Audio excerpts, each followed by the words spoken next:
Yerusalem, 11 Agustus 2025, pukul 3.14 dini hari. Langit malam masih tenang ketika bumi tiba-tiba memberontak. Dalam hitungan detik, dua kota terbesar Israel, Yerusalem dan Haifa, diguncang gempa berkekuatan 9,1 skala Richter. Getarannya begitu brutal, merobohkan gedung-gedung bertingkat, meretakkan jalanan, dan menelan ratusan ribu ton beton seolah tanah sedang membuka mulutnya.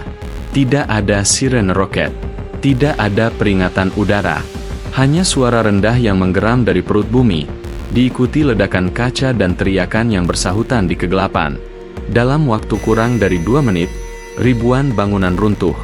Rumah sakit, sinagoga, sekolah, dan pusat perbelanjaan rata dengan tanah. Bandara Internasional Ben Gurion ditutup total, pelabuhan Haifa berhenti beroperasi, dan jaringan komunikasi sipil nyaris sepenuhnya mati. Listrik padam di seluruh distrik utama, meninggalkan kota dalam gelap pekat hanya diterangi api dari ledakan pipa gas yang pecah.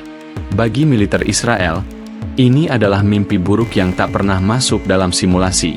Iron Dome, sistem laser pertahanan, dan rudal pencegat yang selama ini menjadi kebanggaan nasional, semuanya tak berguna. Tidak ada target di udara untuk ditembak. Tidak ada misil untuk dihancurkan. Musuh datang dari bawah, mematahkan fondasi, dan mengubur pertahanan canggih itu di bawah reruntuhan. Pakar seismologi dari Eropa yang tergabung dalam tim pemantau internasional mengkonfirmasi, pola getaran terlalu sempurna untuk dianggap alami. Pusat guncangan terletak tepat di bawah dua kota strategis, dengan kedalaman dan intensitas yang nyaris identik. Ini bukan gempa alam. Ini presisi militer, ujarnya, sambil menunjuk peta seismik yang berwarna merah pekat seperti luka terbuka di peta Israel. 4 hari sebelum tanah Israel terbelah, langit Suriah Barat memerah oleh kilatan rudal. Dalam kurun 72 jam, Angkatan Udara Israel melancarkan 10 serangan udara besar-besaran ke wilayah Damaskus, Homs, dan Latakia. Target resmi yang diumumkan Tel Aviv, gudang senjata, pos radar, dan jalur suplai milisi pro-Iran. Namun di lapangan, ledakan juga menghantam pasar malam, sekolah, dan kawasan pemukiman padat. Korban sipil berjatuhan. Rekaman televisi Suriah memperlihatkan seorang ayah menggendong tubuh anaknya yang tak bernyawa, debu dan darah menutupi wajahnya. Seorang perempuan tua duduk di pinggir jalan yang retak, memeluk foto keluarganya sambil menatap kosong ke puing-puing rumahnya yang lenyap. Gambar-gambar ini menyebar cepat di media sosial, memicu gelombang kemarahan di Damaskus, Teheran, Beirut, hingga Paris dan Berlin, kota-kota Eropa dengan komunitas Arab yang besar. Di Damaskus, ribuan orang turun ke jalan. Mereka membawa poster bergambar bangunan hancur dan wajah anak-anak korban. Di depan kedutaan Israel, massa melempar batu, membakar bendera, dan meneriakan sumpah balas dendam. Di Teheran, ribuan pemuda berkumpul di lapangan Azadi, mengibarkan bendera Suriah sambil meneriakan Al-Taer, pembalasan. Sementara di Beirut, jalan-jalan dipenuhi mural baru, gambar bumi retak dengan tulisan, "Jika langit mereka menyerang, tanah kita akan membalas." Bagi pemerintah Suriah, ini bukan lagi soal serangan udara biasa. Ini dianggap sebagai penghinaan nasional yang disengaja. Menurut sumber diplomatik yang dekat dengan lingkaran presiden, rapat darurat digelar di sebuah ruangan tanpa kamera dan tanpa catatan resmi. Di sana, para jenderal dan ilmuwan strategis mempresentasikan satu opsi yang selama ini hanya ada di meja teori, memanfaatkan proyek rahasia yang bisa membuat Israel bertekuk lutut tanpa menembakkan satupun rudal ke langit. Nama resminya adalah Proyek Al-Ra'd, yang dalam bahasa Arab berarti guruh. Dikembangkan sejak 2017 di kedalaman pegunungan Kalamon, proyek ini awalnya terselubung sebagai penelitian geologi. Namun di balik laporan-laporan resmi yang steril, para insinyur militer dan ilmuwan fisika bumi merancang sesuatu yang dunia belum pernah lihat. Senjata yang memanfaatkan kerak bumi sebagai medan tempur. Proyek ini dijaga ketat oleh Garda Republik, dengan perimeter berpagar ganda, patroli bersenjata, dan terowongan yang hanya bisa diakses lewat lift baja vertikal. Teknologi ini bukan murni buatan Suriah. Dokumen intelijen menunjukkan jejak bantuan dari insinyur Iran yang berpengalaman dalam teknologi gelombang mikro, serta teknisi Korea Utara yang membawa desain generator energi terarah bawah tanah.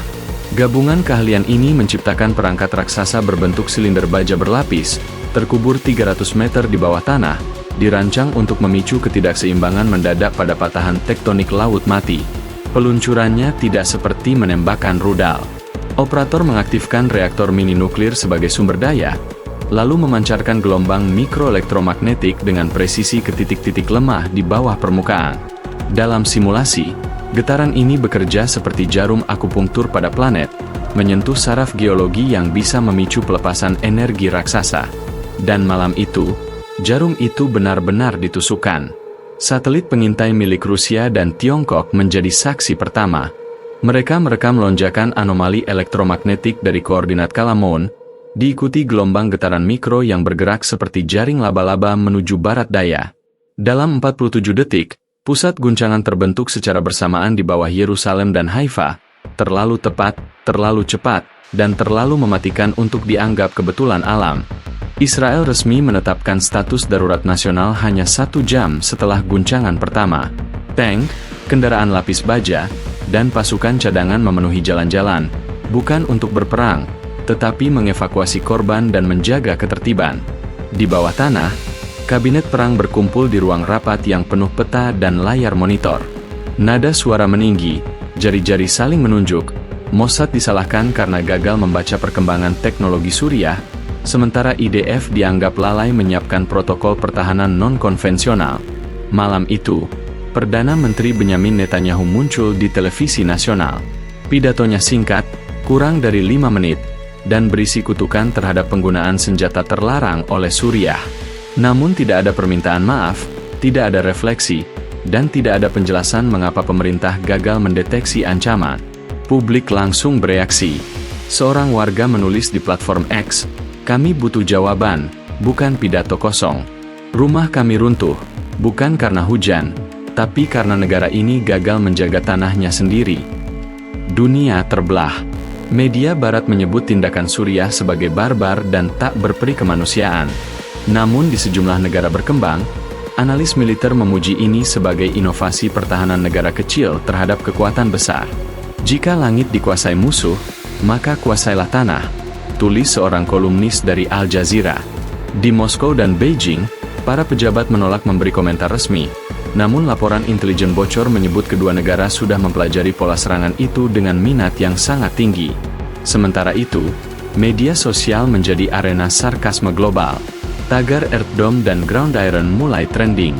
Meme-meme bermunculan, foto Iron Dome dengan teks version 2.0 Underground Edition, atau peta Israel yang retak dengan tulisan "You bomb the sky, they bomb the ground".